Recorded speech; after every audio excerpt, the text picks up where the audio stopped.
Hello everyone and welcome back to another video from Finance and Crypto Guide. In this video, I'm going to show you how to buy Tether on the Paxful app. So let's get started right away. First of all, open up the Paxful application on your device and log into your account using your credentials or your biometrics if you haven't done so already. Once you are logged in, you will be taken into the homepage from which you can directly start buying your desired crypto.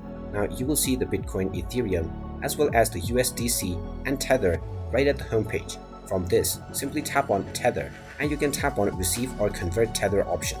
After choosing your desired option, if you have already verified your account, you will be allowed to enter your desired amount of Tether that you would like to receive and choose the payment method from which you would like to pay for your transaction. You can simply enter your desired amount and proceed forward, and once you verify your identity through your payment method and finalize your transaction, you will receive your Tether within your Paxful account right away.